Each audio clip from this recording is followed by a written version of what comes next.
Good morning class. हमारा first chapter चल रहा था क्रॉप प्रोडक्शन एंड मैनेजमेंट। उसमें आज हमारा टॉपिक है फूड फ्रॉम एनिमल्स।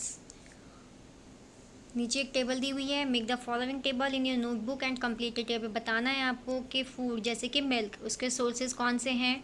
इस तरीके से आपको एक एनिमल से मिलने वाले फूड के बारे में लिखना है और उनके सोर्सेज लिखने के वो कहाँ कहाँ से हमें मिलते हैं। After completing this table, you must have seen that, like plants, animals also provide us with different kinds of food. Completing this table, इसके टेबल को कंप्लीट करने के बाद you must have seen, आपको क्या दिखाई देता है। प्लांट्स जैसे कि like plants, animals also provide us with different kind of food.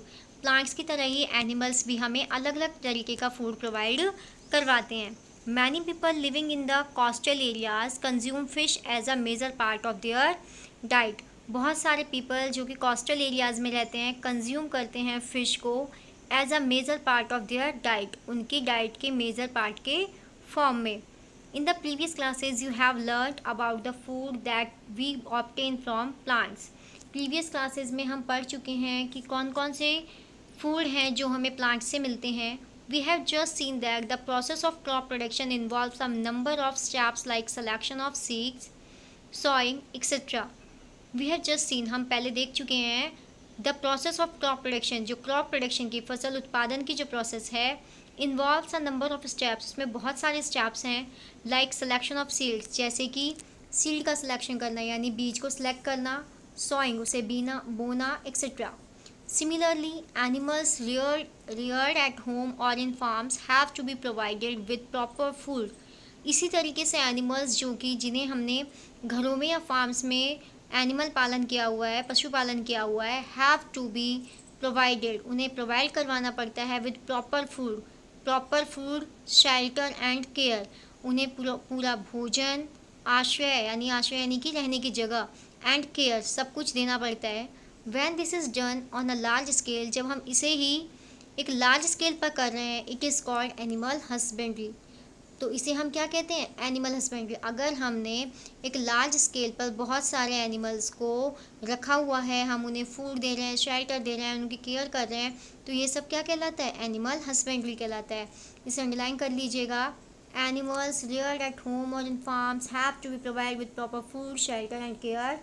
This is done on a large scale, it is called animal husbandry. की इसे ही हम क्या कहते हैं, एनिमल हस्बेंड्री कहते हैं। अंडरलाइन किया इसको। Next is fish is good for health. Fish जो है हेल्थ के लिए अच्छी होती है। We get cod liver oil from fish which is rich in vitamin D. Underline कर लीजिएगा इसे। फिश जो है हेल्थ के लिए अच्छी है और इसके कॉड लिवर ऑयल, जो फिश का लिवर ऑयल है, fish which is rich in vitamin D, ये किस में रिच होता है, यानी इसमें ज़्यादा क्या होता है, विटामिन डी होता है।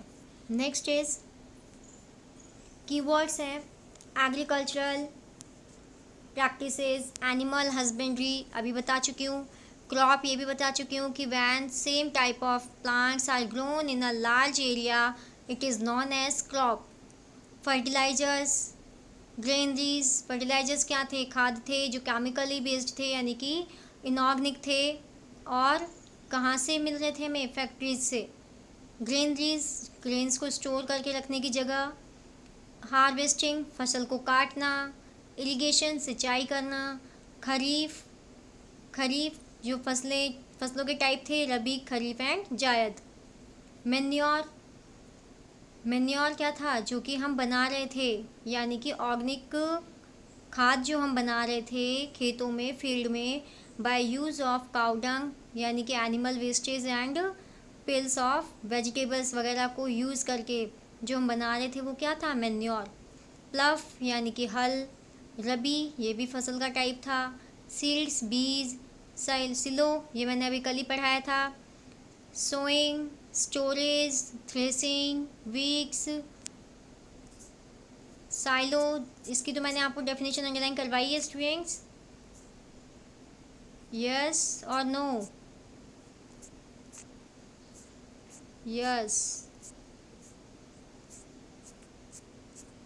ओके कोई नहीं, मैं इसकी डेफिनेशन आपको नोट डाउन ही करवा दूंगी अगर मैंने अंडरलाइन नहीं करवाई है तो। बट जहाँ तक मुझे, हाँ मैं अंडरलाइन करवा चुकी हूँ। Large scale storage of grains is not done in silos, और ग्रेनरीज भी इन्हें हम बोलते हैं। Large scale storage of grains, ये क्या था, साइलोज था। नेक्स्ट है आपका सोइंग, बीज बोना, स्टोरेज, स्टोर करना फूड को, ग्रेन्स को, थ्रेसिंग, ग्रेन्स को सेपरेट करना क्रॉप से, वीड्स, जो अनवांटेड प्लांट उग जाते हैं, विल्डीसाइड, उन प्लांट्स को डेड करने वाली केमिकल या जो मेडिसिन दवाई होगी। विनोविंग, विनोविंग क्या था, विनोविंग था कि एयर की हेल्प से ग्रेन्स को हस्क से अलग करना, ये जो प्रोसेस थी वो विनोविंग कहलाती थी। नेक्स्ट आपके आज यहाँ पर व्हाट यू हैव लर्न दिया हुआ है कि जिसमें क्या क्या इंपॉर्टेंट पॉइंट्स हैं, तो इन्हें आप रीड आउट कर लेंगे।